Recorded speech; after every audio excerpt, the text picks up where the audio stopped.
We're back, and it's time to see what humans are really capable of. I think we have so much potential. We've done amazing things up until this point, but we can do so much more for us, for the earth, and for the future generations. This podcast is all about enlightening you to new perspectives while reimagining what society can be if given a fresh start. On this episode, we talk with Michelle Feh, who is going to be opening our eyes to biomimicry and how we might be able to use nature as a template for sustainably designing the city from the ground up. Michelle is a visual communication designer, a biomimic and clinical professor at Arizona State University. I enjoyed this discussion so much because design is a big passion of mine, and we did an off-the-cuff, spontaneous exercise towards the end of the episode. That was a lot of fun and really interesting. So you're probably wondering a little bit about what biomimicry really is, and it's a newer field of study that's really exciting. It's all about studying what happens in nature and drawing conclusions from the research, and then applying that research to products, building design, and even system design. It's a relatively unknown field of study, but is slowly but surely gaining a following. Before I jump into it with Michelle, I just want to mention how I would really appreciate it if you could support me on Patreon after you've listened to the show and decide whether or not you enjoy it. Even just hooking me up with $1 a month would be amazing. I plan to use the money to help increase the quality of the shows, and also to hire on a few more people to make the producing of these episodes a little bit easier on me. The money will also allow me to potentially release more than one episode a week.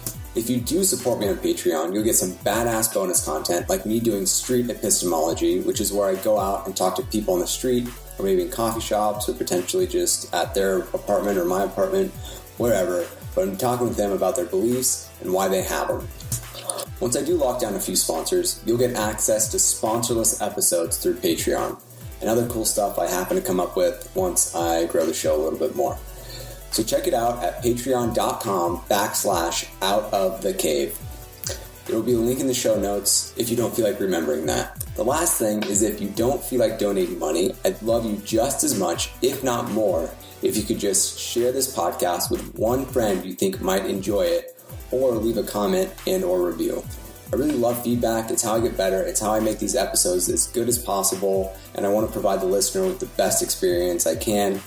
So send me feedback, shoot me an email, hit me up at jptaxman24 on all social media platforms, or leave your feedback in a review. One last thing before we jump into it, I'd just like to introduce my friend Mike from the Genuine Chit Chat podcast. It's a really good podcast with great conversations, so go check him out. Hi, I'm Mike from the Genuine Chit Chat podcast, where we have honest conversations with interesting people. I speak to a wide variety of guests, from travellers to musicians to those afflicted with mental or physical illnesses. There's really no subject that's off limits, from movies to politics and even controversial topics ranging from sex to drug reform and political correctness. So if you still believe in the art of conversation, are intrigued by healthy debates with different ideas and perspectives you may not have thought of, and want a podcast where every episode is about something different with a variety of guests, then this may be the podcast for you. You can hear us on YouTube and all your favourite podcast apps, and follow us on Twitter, Instagram and Facebook. So if you want to hang out and listen to honest conversations with interesting people, then come to Genuine Chit Chat, where I'm your host, Mike Burton.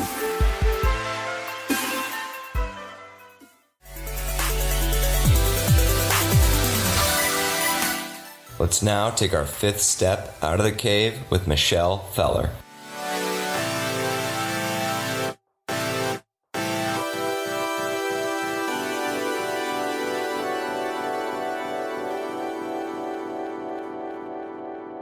Just to kind of get us into the frame of mind of what the conversation is going to be around, like I mentioned in the email. Let's imagine that we've purchased an island off the coast of Fiji.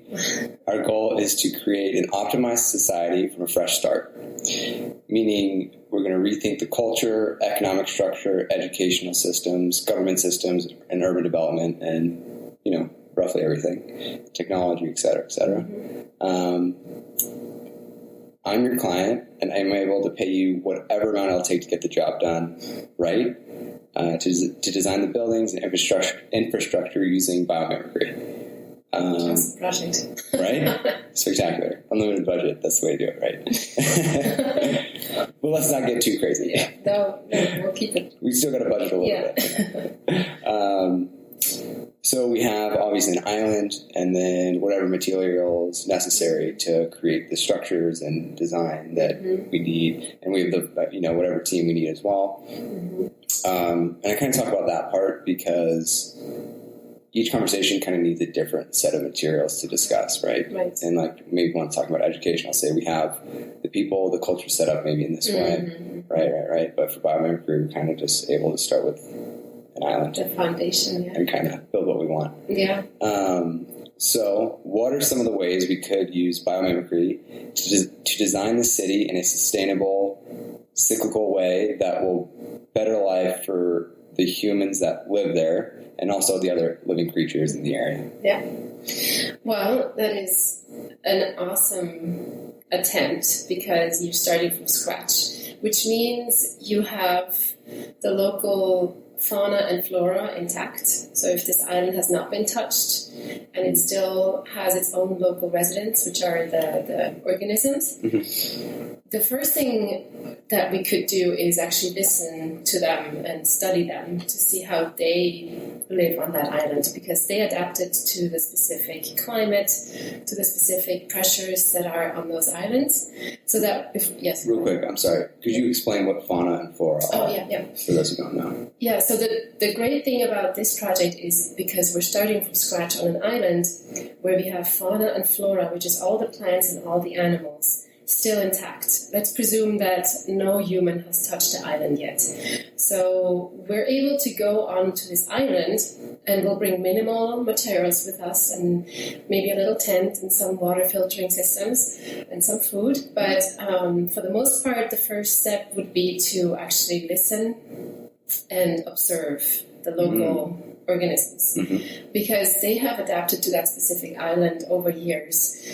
Biomimicry, the idea is that 3.8 billion years of research and development has already happened that we can tap into. And it knows it's been doing that for forever. Yes, and everything that surrounds us as a living thing has adapted to its context in a certain way and has survived. So we can learn from those survivors to see, hey, how do you provide shelter? How do you clean water? How do you create communities? How do you connect with each other or find your niche in order to structure this city? So before we bring in any materials, I think it would be good to just go in with a sketchbook, recording devices, and ask the local residents, the animals, the organisms, the plants, how do you do this? And then learn from that to define how we should go about building this new city. Wow, I think it's brilliant. Like, that should be the place to start. What are they doing? How can we utilize those same aspects of how they've built structures? What are some of those things that maybe we might find some of these organisms doing that we could learn from or study? Yeah, so anything alive adapts to pressures. We have Earth's operating conditions, which are gravity, sunlight, water-based, all those different factors that are given that we cannot change. We cannot change gravity. We can't design something that, would eliminate gravity on this planet. We can have maybe a temporary relief, but gravity is a constant. Other factors are constants. And so looking at how organisms dealt with those operating conditions in order to thrive in their environment is the solution space. And so, for example, we could look at how birds on that island would create nests to protect their young so that we could maybe build our buildings according to those. And in a sense, maybe the goal for us is not to build something long-lasting. Maybe the goal for us would be to build something that is as temporary as a bird's nest. So thinking about how local organisms build living spaces that are just for a certain amount of time and leave those behind and move to a different place in order to go after different resources or to grow or to create a different kind of community would be something that we could look at as a new city, so that it's not buildings that we're going to bring in and build that should last for 50 or 100 years, but rather we'll just do something temporary where we could live in for a certain amount of time and then let the forces of nature maybe tear it down, and then we'll go somewhere else and build something something, but something that doesn't invest a lot of resources and time. Some structures that are really deployable, easy, made with the materials that are local, are not necessarily heavy to transport, and in that way, if there is a big storm, or if there is a volcano, or if there's a big waves or something, that we could be flexible and adapt to those conditions as we need to.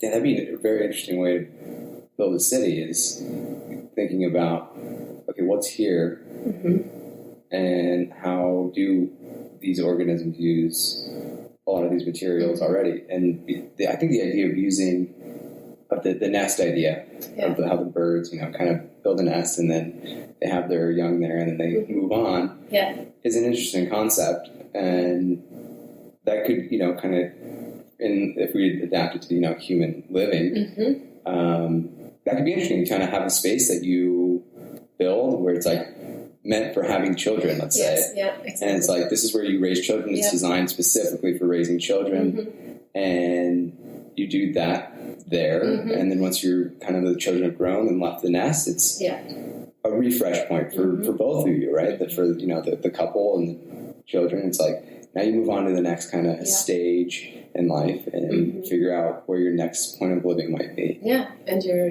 needs. Resources in nature are really expensive because everything needs to be created out of proteins and out of food sources. And so every organism tries to be very careful of what it invests into material and how much time it spends on it.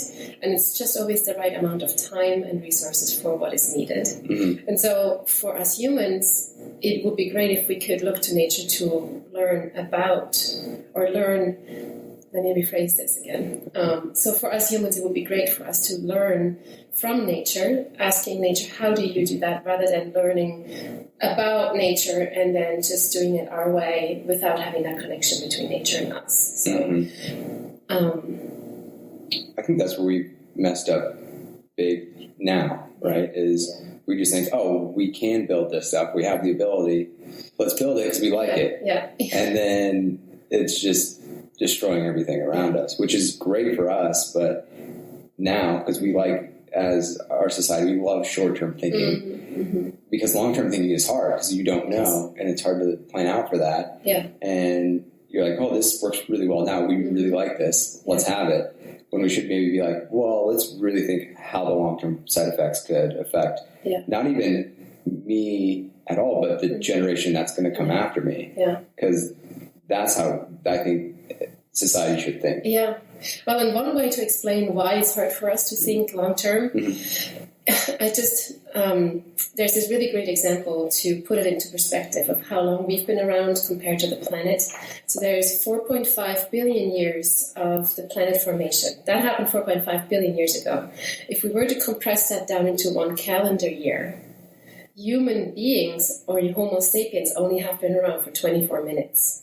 Something like that. So the industrial revolution is only 2 seconds old. In the time frame of what the planet has. And so for us long term, 100 years is a second or 2 seconds. So it's hard for us to do that. One way nature takes care of future generations is to take care of the place, because you can't be there for your offspring. But you can ensure that the place that you leave behind has enough resources and opportunities for the offspring to thrive. So what would it mean for us to build a city that can give back like an ecosystem does, like a coral reef does, that provides living habitat for hundreds of species just by being and providing the shelter at no charge, because it gets services back, so it's a give and take. But how could we build cities that give back as much as ecosystems? I love that idea of the coral reef. Like, it's there, things live there. They don't have to give anything to it. They didn't even make it. No, but it's providing them exactly what they need. I think that's really an important concept. So in building the city as well, what are maybe some of the constraints that could keep us on track and keep us within the scope of the project? Because sometimes without constraints, it's really hard. You don't go anywhere because you keep being, can be better, can be better, can be better. Right. We need this, and this. Right. But if you sometimes having constraints can get you make sure you actually things get done, you do move forward, you get it complete. Yeah, So there is one evaluation system that we work with in biomimicry that is called the Life's Principles, which are 6 main principles. They have subcategories, but the main 6 are the ones that we should look at.